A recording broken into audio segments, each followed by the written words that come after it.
जी Nagpur academy. आज हम देखने वाले हैं ग्रेविटेशन चैप्टर का, चैप्टर फर्स्ट, पेपर 1 मतलब साइंस 1 का ग्रेविटेशन चैप्टर का एक छोटा सा पार्ट है जो दिया है ग्रेविटेशनल वेव्स। तो वेव्स क्या होता है सबसे पहले तो देखेंगे। तो आप जब पानी में पत्थर डालते हो तो आप देखते हो कि साइड में तरंग होती है, या फिर एक रस्सी है, स्ट्रिंग है, अगर हमने बांध के रखी है, उसको दो हाथों से अगर पकड़ के रखी है और बीच में से मान लो उसको खींचा, पुल किया, तो क्या होगा, वो वाइब्रेट होने लगेगी। तो वो भी क्या है, वेव्स। ठीक है। तो लाइट इज इलेक्ट्रोमैग्नेटिक वेव्स। जो लाइट है ना, ये जो हमारे यहाँ जो हम लाइट देखते हैं, हमारे घरों में भी देखते हैं, इट इज इलेक्ट्रोमैग्नेटिक वेव्स। ठीक है। फिर x ray, gamma rays, ultraviolet rays, microwaves and radio waves, these are also electromagnetic waves. ये भी क्या है, इलेक्ट्रोमैग्नेटिक वेव्स। फिर यह है कि astronomical object emit this waves. Astronomical object मतलब क्या होता है, आकाशीय जो भी वस्तुएं हैं ये क्या करते हैं, इन वेव्स को इमिट करते हैं, इन वेव्स को डालते हैं। एंड वी रिसीव दिस, हम क्या करते हैं, उन वेव्स को रिसीव करते हैं। We receive this with a special instrument. ये वेव्स को हम कुछ स्पेशल इंस्ट्रूमेंट से रिसीव करते हैं and it is useful in the study of universe. ये जो हमने वेव्स रिसीव की है, इन वेव्स की स्टडी करके हम यूनिवर्स की स्टडी को थोड़ा सा आसान बना सकते हैं। Gravitational waves are a very different type of waves. एक दिया है gravitational waves, it is one of the wave, but it is different type of wave. It is discovered by Einstein in 1916. It is very weak force. ये जो waves है ये कैसा है, बहुत weak है, कमजोर है। Clear? And it is very difficult to detect them. और उन्हें डिटेक्ट करना भी बड़ा मुश्किल है। Scientists have constructed extremely sensitive instrument to detect them. Scientists ने बहुत सेंसिटिव इंस्ट्रूमेंट इसे डिटेक्ट करने के लिए बनाए हैं और इन्होंने डिटेक्ट भी कर लिया। Clear? Gravitational waves emitted by astronomical source, among these LIGO का मतलब है laser interferometric gravitational waves observatory. ठीक है। LIGO नाम का जो भी इंस्ट्रूमेंट है, it is one of the prominent, ये बहुत प्रोमिनेंट है। ठीक है, मैंने यहाँ लिख कर भी रखा है और इंस्ट्रूमेंट का नाम जो है वो LIGO है। Exact after 100 years of their prediction, उनके प्रेडिक्शन से, उनके अंदाजे से एग्जैक्ट 100 साल बाद साइंटिस्ट ने डिटेक्ट किया था, इस वेव्स को डिटेक्ट किया था। पहले एक प्रेडिक्शन था और फिर उसके 100 साल बाद उसमें लग गए थे वो पढ़ाई करने के लिए, और उसके 100 साल बाद उसे डिटेक्ट किया गया। These waves coming from N astronomical source, मतलब जो भी आकाश में जो भी चीज़ें हैं वो सारे एस्ट्रोनॉमिकल सोर्सेस हैं और वहाँ से ये वेव्स आ रहे हैं, इसे डिटेक्ट किया गया। और इसमें इंडियन साइंटिस्ट का एक बहुत अच्छा रोल था, काफ़ी इन्होंने इसमें हार्डवर्क किए थे। This discovery has open a new part two obtain information about the universe. और ये को हमने जो डिस्कवर किया है कि वेव्स कहाँ से आ रहे हैं, इसकी वजह से हमें एक नया पाथ मिला है, रास्ता मिला है कि हम यूनिवर्स की स्टडी थोड़ा डिटेल में कर सकें। इतना टॉपिक आपको क्लियर हुआ होगा। अब है फ्री फॉल। ये टॉपिक मोस्टली नहीं आता है, ग्रेविटेशनल वेव्स नहीं आता है, बट फ्री फॉल जो टॉपिक है ये आता नहीं है। क्लियर? अब यहाँ पर ये जो मैंने लिख के रखा है ये समझने के लिए लिख के रखा है। आप इस तरीके से अगर शॉर्ट नोट बनाते हो तो आपको भी एक बार पढ़ने के बाद उसे याद रखना बड़ा आसान हो जाएगा, है ना। Astronomical object emits lights and we receive क्या लाइट रिसीव करते हैं हम, लाइट रिसीव जो भी वेव्स वो कर रहे हैं, इमिट कर रहे हैं, उसे हम रिसीव करते हैं। यहाँ से मैंने इसको आगे कंटिन्यू कर दिया। फिर नॉलेज थ्रू दिस वेव्स, क्या मिल रहा है हमको, इन वेव्स की वजह से नॉलेज मिल रहा है। कहाँ का नॉलेज मिल रहा है, तो एस्ट्रोनॉमिकल सोर्सेज का नॉलेज मिल रहा है, या वहाँ के ऑब्जेक्ट का नॉलेज मिल रहा है, या जो भी चीज़ें हमारे यूनिवर्स में वो सभी का नॉलेज हमारा बढ़ते ही जा रहा है। फिर मैंने जैसे ग्रेविटेशनल वेव्स कब हुआ, आइंस्टाइन ने किया, इंस्ट्रूमेंट LIGO, ऐसा ये सब शॉर्ट में लिख के रखा है। तो आप भी इस तरीके से अपने नोट्स बनाकर रखो ताकि समय पे इसे एक बार आके फेर लोगे तो जल्दी जल्दी याद हो जाएगा। अब पढ़ेंगे free fall. Now the next topic is free fall. Free fall में क्या बताया है कि as we know that the force force of gravity due to the earth, force of gravity due to the earth acts on each and every object. सभी object पर force, जो अर्थ का force है वो एक्ट करते रहता है ना, उसे अपनी तरफ खींचते रहता है. When we were holding a stone, जब हम किसी स्टोन को पकड़ के, मान लो मैं इस पेन को पकड़ के हूँ, क्लियर, तो इस समय क्या हो रहा है, ये जो अर्थ है, ये अर्थ इसे अपनी तरफ अट्रैक्ट कर रही है. बट क्या हो रहा है कि मैं इसे अपना फोर्स लगा कर रही हूँ, मैंने मेरा फोर्स लगाया है अगेंस्ट दिस फोर्स, इस फोर्स के अगेंस्ट में मैंने इसे अपना फोर्स लगाया है, इस वजह से ये क्या है, रेस्ट पोजीशन पे. क्लियर. जैसे ही मैं मेरा फोर्स मतलब अपोजिट फोर्स जो है वो फोर्स मैं रिलीज कर देती हूँ तो इट विल फॉल डाउन, नीचे गिर जाएगा. क्लियर. तो अब ये जो नीचे गिर रहा है इसे ही हम क्या कहते हैं, फ्री फॉल कहते हैं. ठीक है. जब इस वस्तु को मैं पकड़ के रखती हूँ तो इस समय पे मेरा फोर्स इसके ऊपर एक्ट कर रहा है. क्लियर. साथ ही साथ वो भी फोर्स उसे अपनी तरफ खींचने की कोशिश कर रहा है, बट मैं अगेंस्ट फोर्स में, इसलिए वो रेस्ट पोजीशन में. अब जैसे ही मैं इसे रिलीज कर देती हूँ तो only gravitational force will act on it, ना, केवल ग्रेविटेशनल फोर्स इसके ऊपर एक्ट करेगा. और जब alone gravitational force acts alone, किसी वस्तु पे केवल ग्रेविटेशनल फोर्स एक्ट करता है और कोई भी फोर्स एक्ट नहीं करता है, तब उसे हम फ्री फॉल कहते हैं. और वो वस्तु क्या होती है, ऑब्जेक्ट नीचे गिरता है. क्लियर. उसके अट्रैक्शन की वजह से नीचे गिरता है, तो उसे हम फ्री फॉल कहते हैं. फिर दिया है कि दस the release stone is in a free fall, उस स्टोन को हम फ्री फॉल कहेंगे, जो गिरता हुआ स्टोन है. In the free fall the initial velocity of the object is zero. अब फ्री फॉल में क्या होता है कि इनिशियल वेलोसिटी जीरो होगी. अब देखो ये गति में है, वेलोसिटी है, इसको कोई नहीं है, रुका हुआ है, तो ये वेलोसिटी क्या हुई, इनिशियल वेलोसिटी मतलब शुरुआत की वेलोसिटी, तो क्या होगी, इट इज जीरो. और जैसे जैसे ये गिरेगा, जमीन के पास जाएगा, तो क्या होगा, इसकी वेलोसिटी चेंज हो जाएगी, तो ये एक्सेलरेट हो जाएगा, है ना, एक्सेलरेशन में आएगा, क्योंकि वेलोसिटी चेंज होगी. चेंज कैसे होगी, क्योंकि ग्रेविटेशन फोर्स जो है जैसे जैसे नीचे जाएगा वैसे वैसे ग्रेविटेशन फोर्स जो है वो स्ट्रॉन्ग होते जाएगा और उसे अपनी तरफ अट्रैक्ट करेगा, तो इसकी वेलोसिटी जो है इंक्रीज होगी. क्लियर. तो इंक्रीज होने की वजह से मतलब चेंज इन वेलोसिटी होता है, तो इसका मतलब क्या है, ये बॉडी एक्सेलरेट कर रही है, यहाँ पर एक्सेलरेशन हो रहा है. क्लियर. फ्री फॉल के दौरान क्या होता है, जब कोई चीज गिरती है तो frictional force due to the air की वजह से, फ्रिक्शनल फोर्स मतलब जब दो सरफेस एक दूसरे को रब होते हैं तो वहां पर एक फ्रिक्शनल फोर्स बनता है. क्लियर. तो क्या होगा कि जब कोई चीज को हम फेंक रहे हैं तो एयर की वजह से जो भी फ्रिक्शनल फोर्स वहां बन रहा है वो उस ऑब्जेक्ट के मोशन को अपोज करेगा. इसी के साथ साथ बायोन फोर्स भी लिखा है. तो बायोन फोर्स का मतलब भी ऐसा फोर्स है कि जो किसी चीज को उसके उल्टे डायरेक्शन में ढकेले. ठीक है. तो ये भी फोर्स क्या करेगा, उसके ऊपर एक्ट करेगा. ठीक है. किस पर, जो भी वस्तु गिर रही है उसके ऊपर दो फोर्स एक्ट करने वाले हैं.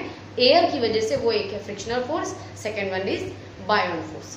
तो इसकी वजह से क्या होगा कि इसकी जो एग्जैक्ट वेलोसिटी है वो थोड़ी चेंज हो जाएगी, उसे हम फ्री फॉल नहीं कह पाएंगे. फ्री फॉल में हमें एग्जैक्ट वेलोसिटी पता होनी चाहिए, पता हम कर सकते हैं, बट यहाँ क्या होगा कि दूसरे फोर्सेस की वजह से इसकी वेलोसिटी में फर्क पड़ सकता है. अब ये कैसा, तो एक एग्जांपल है दिया हुआ है कि आपके नीचे की बुक में भी दिया हुआ है, उसे मैं उसी को ही क्लियर कर देती हूँ. तो मान लो कि एक हाथ में मैंने लिया है ये पेन ले लिया और एक हाथ में मैंने ले लिया फीदर, पंख जिसको बोलते हैं. ठीक है. तो अब दोनों को मैं एट अ टाइम डाल रही हूँ नीचे, दोनों चीजों को मैंने एट अ टाइम डाला है. तो आप बताएंगे, कमेंट बॉक्स में आप कमेंट कर दो, बट मुझे तो आंसर अभी बताना पड़ेगा. आप तो कमेंट बाद में मेरा भी सुन के कर सकते हो, कोई बात नहीं है, पर ठीक है. अब ये दोनों चीजों को मैंने अगर डाल दिया तो ये सेम टाइम में नीचे पहुंचेगी या कम या ज्यादा स्पीड में पहुंचेगी. एक फीदर है और एक पेन है, तो आपका आंसर होगा कि टीचर फीदर थोड़ा लेट जाएगा और ये जो पेन है ये जल्दी नीचे गिर जाएगा. क्लियर. बराबर है, आप करेक्ट बोल रहे हैं. पर मैं कहती हूँ, मैं क्या कह रही हूँ कि ये दोनों भी चीजों को अगर एट अ टाइम में फेंकती हूँ तो ये जमीन पर एट अ टाइम गिरेंगी और उसी को हम फ्री फॉल कहेंगे, क्योंकि हमारे यूनिवर्स में कोई भी चीजों को फेंको तो वो एट अ टाइम गिरना ही है उसे, क्योंकि उसके ऊपर सेम फोर्स एक्ट कर रहा है. कोई अलग, वो हल्की है तो उसके ऊपर अलग चीजें, अलग फोर्स एक्ट हो रहा है. ये भारी है तो इसके ऊपर अलग फोर्स एक्ट हो रहा है, ऐसा नहीं है. फोर्स जो है हमारे अर्थ के ऊपर का वो एक ही है, समान हाइट से फेंक रहे हैं, है ना, हम कोई यूनिवर्स के बाहर जाके नहीं फेंक रहे हैं, वहाँ स्पेस से नहीं फेंक रहे हैं, हम यहीं से फेंक रहे हैं, तो जब सेम फोर्स एक्ट हो रहा है तो वो गिरना भी सेम टाइम पे चाहिए। ऐसा नहीं हो रहा है। क्यों नहीं हो रहा है? क्योंकि पंख जो है ये इसका मास कम है और इसके ऊपर दूसरे जो फोर्सेस एक्ट कर रहे हैं, फ्रिक्शनल फोर्स है, बाइंड फोर्स है, ये एक्ट कर रहे हैं। इस वजह से ये क्या हो रहा है, लहराते लहराते धीरे धीरे अर्थ पे आ रहा है। और इसके ऊपर ये थोड़ा सा हैवी है, इसके ऊपर वो फोर्सेस एक्ट कर भी रहे होंगे, लेकिन ये थोड़ा सा हैवी होने की वजह से स्पीड में आ जाएगा। क्लियर? वो भी एक्ट कर रहे होंगे, फिर भी वो स्पीड में आ जाएगा। ये बात तो आप भी जानते हैं, मैं भी जानती हूँ। पर फिर टीचर आप जो बोल रहे हैं कि दोनों एक साथ आ रहे हैं, तो ये हम कहाँ देखेंगे, कैसे दिखेगा हमको? तो इसके लिए हमें एक वैक्यूम स्पेस में ये एक्सपेरिमेंट करना पड़ेगा। वैक्यूम मतलब जहाँ हवा भी ना हो, कुछ भी ना हो, और उस जगह पर एक मान लो कांच का मैंने पूरा एक रूम बना दिया है जहाँ पर कुछ भी नहीं है, बस दो चीज़ों को ऊपर फेंकने का अरेंजमेंट मैंने करके रखा है, और उसमें मैंने एक पंख को फेंका और एक मान लो एक पेन को फेंका या कोई भी भारी चीज़ को या स्टोन को फेंका। तो क्या होगा उस समय पे, जब हम देखेंगे तो जब वो फ्लोर को टच होंगे तो वो टाइम जो रहेगा वो सेम रहेगा। At the same time they will touch the, it will touch the floor. Clear? तो ये दोनों चीजें सेम आएगी, तो हम जो करेक्ट फ्री फॉल है वो कहाँ देख पाएंगे? एटमॉस्फेयर में नहीं देख पाएंगे, हम करेक्ट फ्री फॉल जो है वो वैक्यूम में देख पाएंगे। वैक्यूम का मतलब ऐसी जगह जहाँ हवा भी ना हो, कुछ भी प्रेजेंट ना हो, एयर भी नहीं हो। क्लियर? तो आप जो करेक्ट फ्री फॉल की बात कर रहे हैं, हम उसे वैक्यूम में ही देख पाएंगे। फिर है, for a freely falling object the velocity on reaching the earth and the time taken for it can be calculated by using Newton's equation of motion. For free fall, the initial velocity u is equal to 0 and the acceleration a is equal to g. Thus we can write the equation as, क्या बोला है कि initial velocity जो होती है u, initial velocity को हम u से डिनोट करते हैं। जब कोई चीज़ गिरती है तो u क्या है यहाँ पर, अब मैंने पकड़ के रखा है तो u क्या है, 0 है, वेलोसिटी नहीं है ना, u इज इक्वल टू 0। और एक्सेलरेशन मतलब चेंज इन वेलोसिटी कितनी होगी, is equal to g, a is equal to g। ये आपको ध्यान में रखना पड़ेगा। Initial velocity, it is denoted by u and it is 0 in free fall. Clear? And a is equal to g, acceleration is equal to small g. एक और दिया है कि for calculating the motion of an object thrown upwards, पर अगर हम motion calculate कर रहे हैं किस चीज का, जब हम नीचे से कोई चीज को ऊपर फेंक रहे हैं, तो क्या होता है, एक्सेलरेशन इज निगेटिव। हम एक्सेलरेशन की मतलब g की वैल्यू जो है निगेटिव लिखते हैं। Clear? Opposite to the velocity, direction opposite to the velocity and is taken to be negative g for upward movement. ठीक है? ये ऐसा क्यों करते हैं, निगेटिव क्यों लिखते हैं? जनरली नीचे से ऊपर से नीचे आता है तो इसी डायरेक्शन को करेक्ट पकड़ेंगे, पर ग्रेविटेशनल फोर्स के अगेंस्ट में ये जा रहा है, इसलिए इसे हम निगेटिव लिखेंगे। ठीक है? Upward movement, for upward movement the value of g will be negative g। Okay? The magnitude of g is the same but the velocity of the object decreases. g का जो मैग्नीट्यूड रहेगा, मतलब g का जो जितना g force है, हम बोलेंगे gravitational acceleration due to gravity, जो भी है उसकी वैल्यू वो सेम ही रहेगा, मैग्नीट्यूड सेम रहेगा, बट वेलोसिटी क्या होगी, decrease because of this negative acceleration. Velocity क्या होगी उसकी, कम होते जाएगी, क्योंकि एक्सेलरेशन कैसा है, negative. The moon and the artificial satellites are moving only under the influence of the gravitational field of the earth. उन्होंने बोला है कि मून या सैटेलाइट है, ये केवल अर्थ के ग्रेविटेशनल फील्ड की वजह से ये मूव करते रहते हैं। और फिर दिया है thus they are in free fall, और इसीलिए ये कैसे हैं, फ्री फॉल कंडीशन में है। अब ये गिर तो नहीं रहे, आप बोलेंगे टीचर ये गिर तो नहीं रहे, बट इसके ऊपर कौन सा फोर्स एक्ट हो रहा है, केवल अर्थ का ग्रेविटेशनल फोर्स एक्ट हो रहा है। इसके पहले भी मैंने पढ़ाया कि जब किसी चीज पर केवल अर्थ का ग्रेविटेशनल फोर्स एक्ट हो रहा है, अब यहाँ पर कोई वस्तु रहती तो ये ऑब्वियसली गिरेंगी, बट वो चीजें गिरेगी नहीं, है ना, क्योंकि वो कंटिन्यूसली मोशन में है, वो गिरेगी नहीं। बट अर्थ का ग्रेविटेशनल फोर्स अलोन, है ना, अकेला अर्थ का ग्रेविटेशनल फोर्स उनके ऊपर एक्ट कर रहा है, इसलिए ये भी कौन सी कंडीशन में, फ्री फॉल कंडीशन में। अब दिया है नीचे में जो पिंक कलर का बॉक्स है, आप यहाँ देख सकते हो। यहाँ पर आप इसे पढ़ लेंगे क्योंकि ये मैंने पहले ही आपको एक्सप्लेन कर दिया है। जो एग्जाम्पल मैंने दिया फीदर और स्टोन का, वही एग्जाम्पल यहाँ दिया हुआ है। अब पढ़ेंगे gravitational potential energy. The next topic is gravitational potential energy. ये बड़ा छोटा सा टॉपिक है, पर फिर भी पता नहीं समझाते समझाते बच्चे भी भूल जाते हैं। थोड़े दिन के बाद स्टूडेंट्स वापस आते हैं, टीचर फिर से एक्सप्लेन करते हैं। कोई बात नहीं, एक बार ट्राई करते हैं। अगर आपको ऑनलाइन समझ में आता है तो बड़ी अच्छी बात है, वीडियो थ्रू अगर समझता है। So potential energy, we have studied this potential energy in the 9th standard, है ना। What is potential energy? It is the stored energy. ये किसी भी वस्तु की स्टोर्ड एनर्जी है। Stored energy in an object due to its state और position और स्टेट, मतलब वो किसी भी पोजीशन में हो या खड़ा हो या बैठा हो, कोई भी चीज हो हमारे हाथ में हमने पकड़ के रखी है, तो उसकी पोजीशन की वजह से उसके अंदर एक स्टोर्ड एनर्जी होती है। क्लियर? उस स्टोर्ड एनर्जी को हम क्या कहते हैं? पोटेंशियल एनर्जी कहते हैं। Clear?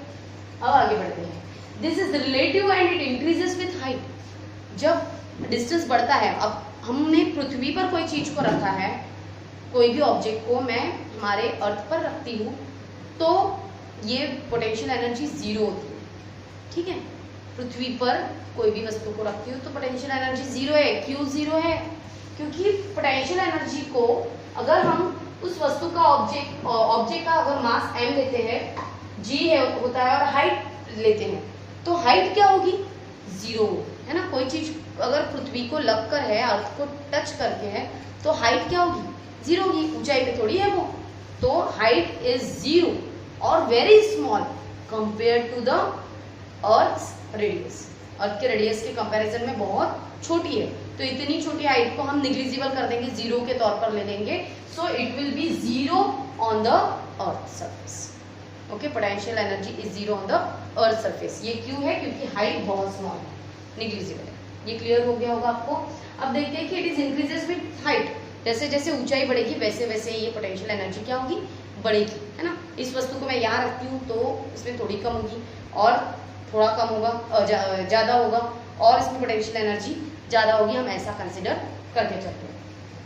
Zero on earth because, यहाँ पर मैंने फिर से बताया है कि it is potential energy is zero on the earth because h is very small. If we take this h is zero, then m into g into 0 will be 0, इसलिए potential energy zero हो जाएगी।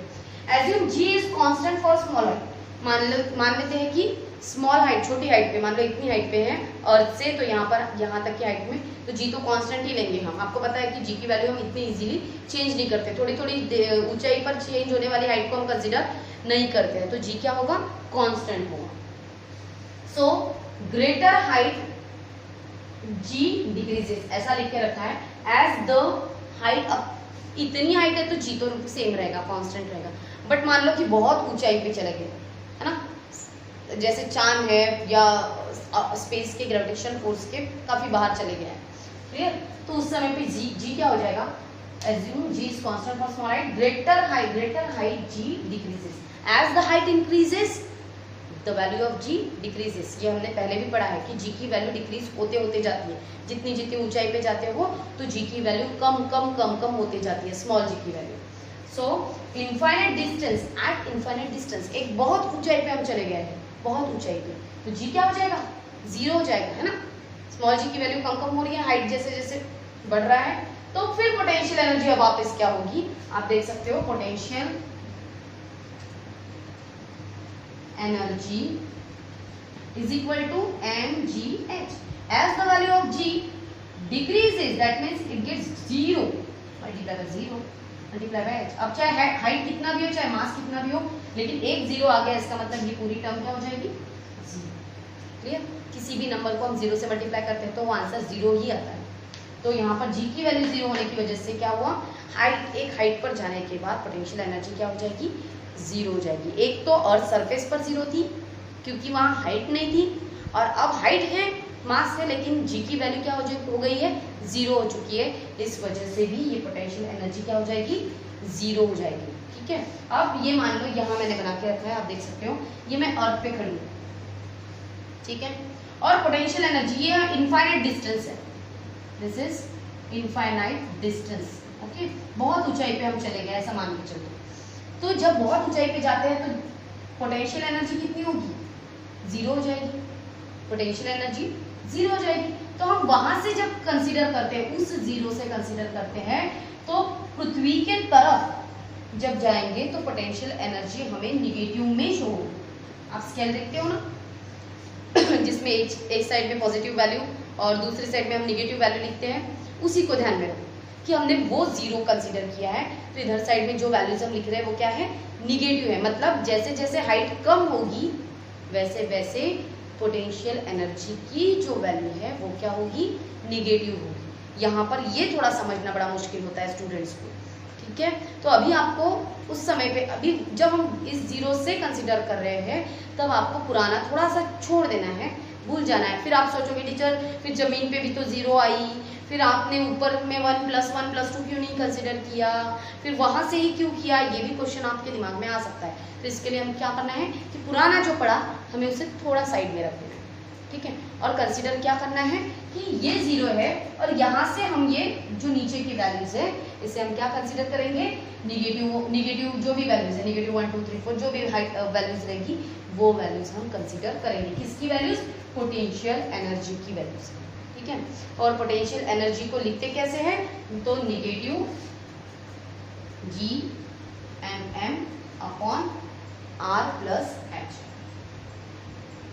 इस तरीके से हम potential energy को denote करेंगे formula में, ठीक है। ये निगेटिव हमारे पृथ्वी से थोड़े अंतर पे भी रहा तो भी हम उसे निगेटिव ही कंसीडर करेंगे, इस चीज को आप भूलेंगे नहीं। फिर दिया है here M and R are the Earth's mass and radius respectively. Here M ये जो है मास ऑफ द अर्थ है, ये R जो है रेडियस है, और ये जो H दिया है ये हाइट है। हाइट मतलब अगर हम पृथ्वी से थोड़ी ऊंचाई पर है तो वो जो हाइट कितनी है वो हाइट हमें यहाँ पर लिखनी पड़ेगी। ये जो है ये रेडियस ऑफ द अर्थ है 6400, ओके। तो ये हुआ हमारा ग्रेविटेशनल पोटेंशियल एनर्जी। आप मुझे कमेंट बॉक्स में कमेंट कीजिए कि आपको ये टॉपिक क्लियर हुआ है या नहीं, और ठीक है नहीं भी हुआ होगा, मुझे तो ऐसा लग रहा है कि मैंने क्लियर एक्सप्लेन किया है, बट फिर भी हो सकता है कि कंफ्यूजन हो, क्योंकि आपके लिए ये टॉपिक नया है। तो मैं आपको ये सजेस्ट करूंगी कि आप वीडियोस को बार बार सुनो। जब किसी वीडियो को हम बार बार सुनते हैं तो वो फैमिलियर हो जाता है और फिर उसके टर्म्स हमें फटाफट आसान लगने लगते हैं। एक बार सुनोगे थोड़ा कम समझेगा, फिर डबल सुनोगे थोड़ा ज़्यादा समझेगा, उससे ट्रिपल टाइम्स सुनोगे तो हो सकता है आपको वो पूरा समझ जाए। आपने मेरे चैनल को सब्सक्राइब नहीं किया होगा तो सब्सक्राइब कर लेंगे, लाइक करेंगे और कमेंट करेंगे। तब तक के लिए गुड बाय, थैंक यू।